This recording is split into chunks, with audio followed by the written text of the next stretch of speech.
Actually, আমি এতিয়া হাজু হৈ আছোঁ কি আমি যিমান আমাৰ মানে টুৰিজম ছিজনটো আহি গ'ল প্ৰায় তো ইয়াতে আমাৰ যিটো ৰাস্তা ঘাট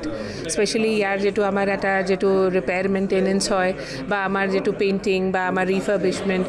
জিপচি চাফাৰীৰ ইতিমধ্যে আমাৰ ৰেজিষ্ট্ৰেশ্যন আৰু ভেৰিফিকেশ্যন হৈ গ'ল তো এইখিনি আমাৰ যিখিনি কাম আছে এইবিলাক আগবাঢ়ি আছে আৰু আমি আশা কৰিছোঁ কি টাইমত আমাৰ সেইটো আমি পাৰ্টটো মুকলি কৰিব পাৰোঁ এতিয়া আমাৰ বাগৰি বনাঞ্চলটোহি ভাল লাগি আছে কেনে তাতে ইমান মানে আমাৰ প্ৰব্লেম হোৱা নাই ইছ্যুজ হোৱা নাই কোহৰাত আমাৰ যিটো দলং আছে বা সেইখিনি ৰিপেয়াৰ্ছবিলাক PWDয়ে কৰি আছে তো আমাৰ যেনেকুৱা আগতেও হৈছে আমাৰ বাগৰি বনাঞ্চলটো এবাৰ আই থিংক আমি খুলিবলৈ সক্ষম হ'ম